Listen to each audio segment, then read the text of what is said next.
মুসা নবী তখন তাকিয়ে দেখলেন ওই মহিলা একজন শিশু সন্তান নিয়ে মনের আনন্দে খেলা করছে। এই দৃশ্য দেখে মুসা আলাইহিস সালাম অত্যন্ত অবাক হয়ে গেলেন। তখন সেই মহিলাটি দূর থেকে মুসা নবীকে লক্ষ্য করলো।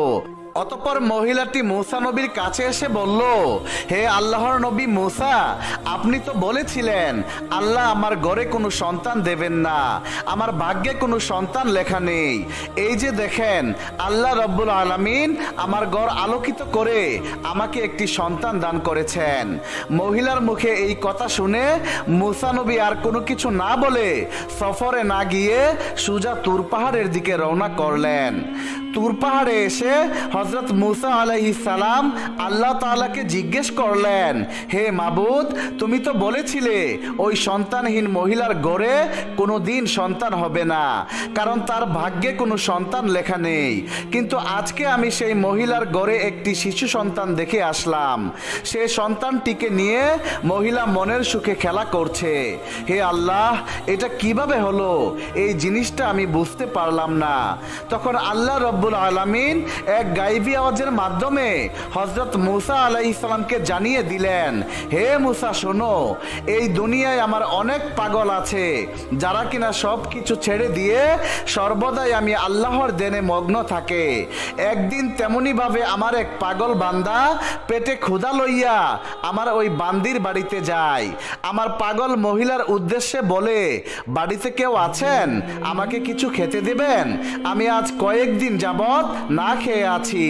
মহিলাটি তখন পাগল লোকটিকে ঘরের ভিতর নিয়ে কয়েকটি রুটি খেতে দিল।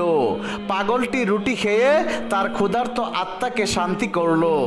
এরপর মহিলাটি পাগলটিকে লক্ষ্য করে বলল, হে আল্লাহর বান্দা, আপনাকে তো দেখে মনে হচ্ছে আপনি আল্লাহর একজন পাগল। আপনি আমার জন্য আল্লাহর দরবারে একটু দোয়া করে যান, যেন আল্লাহ তাআলা আমার ভাগ্যটা পরিবর্তন করে আমার কোলে একটি সন্তান দান করেন। অতঃপর পাগল লোকটি আমার দরবারে প্রার্থনা করে বলল, হে আল্লাহ, তুমি এই মহিলার মনের আশা পূরণ করে দাও। মুসারে, আমার ওই পাগল বান্দা দোয়া করার ফলে আমি আল্লাহ আর বসে থাকতে পারিনি, সাথে সাথে আমি ওই মহিলার ভাগ্য পরিবর্তন করে তার গর্ভে সন্তান দিয়ে দেই। হে মুসা, জেনে রেখো, আমি আল্লাহর জন্য আমার যে বান্দা বান্দি পাগল থাকবে, যে আমি আল্লাহকে খুশি করার জন্য সদা সর্বদাই ব্যস্ত থাকবে, আমার সেই প্রিয় বান্দা বান্দির দোয়া আমি আল্লাহর সাথে সাথে কবুল করে নেই। তাদের দোয়ার বরকতে আমি আল্লাহ মানুষের তকদিরের লেখাকেও মুহূর্তেই পরিবর্তন করে দিতে পারি।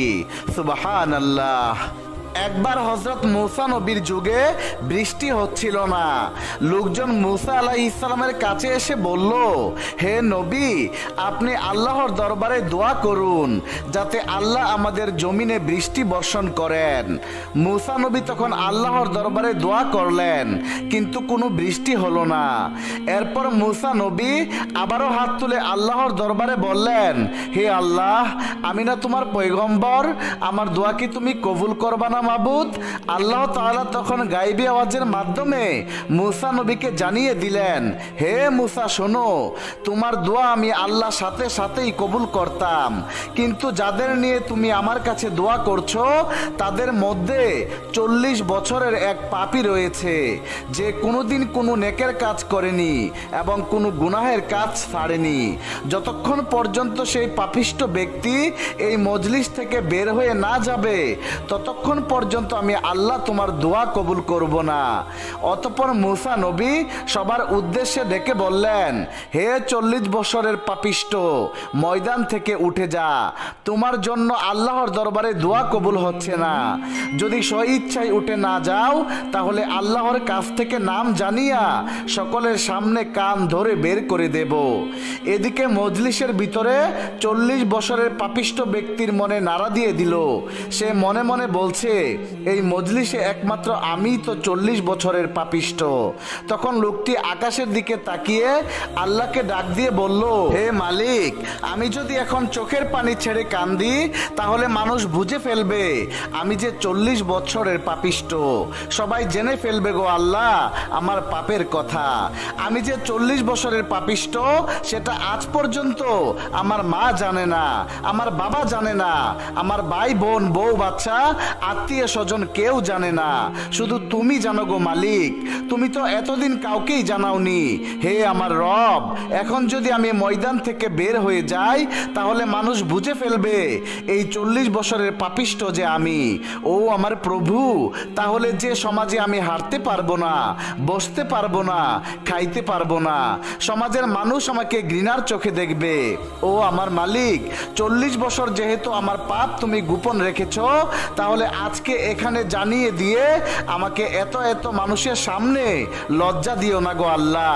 হে আমার রব, আমি আজকে এই মুহূর্তে তোমার কাছে তওবা করে বলছি, আমার জীবনে আর কোনোদিন আমি গুনাহের কোনো কাজ করব না। অতঃপর হযরত মূসা আলাইহিস সালাম আকাশের দিকে তাকিয়ে দেখে সাদা আসমান কালো হয়ে গেছে, বৃষ্টি পড়া শুরু হয়ে গেছে। মূসা নবী তখন আল্লাহকে ডেকে বলে, হে মাবুদ, এই 40 বছরের পাপী তো এখনো ময়দান থেকে উঠে যায়নি। হে আল্লাহ, তুমি না বলেছো সে ময়দান থেকে বের না হয়ে গেলে বৃষ্টি দিবা না, তাহলে এখন কার দুয়ায় বৃষ্টি দিতেছ?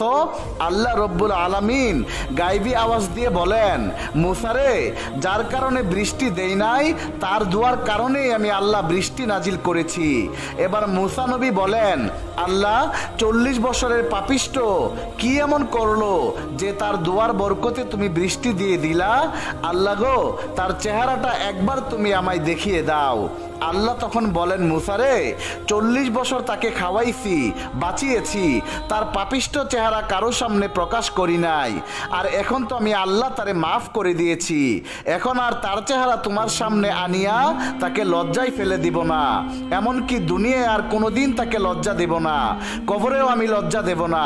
হাসরের দিন তার গুনাহগুলোকে গোপন রাখিয়া আমি আল্লাহ তারে জান্নাতে পাঠিয়ে দেব। সুবহানাল্লাহ, সুবহানাল্লাহ। প্রিয় বন্ধুরা, আসুন আমরা বেশি বেশি করে আমাদের রবের কাছে আমাদের গুনাহগুলোকে নিয়ে তওবা করি, তওবা করে আল্লাহর রাস্তায় ফিরে আসি। আল্লাহ রব্বুল আলামিন আমাদের সবাইকে ঈমানি শক্তি নিয়ে কবরে যাওয়ার তৌফিক দান করুক। সকলেই কমেন্টে লিখুন আমিন।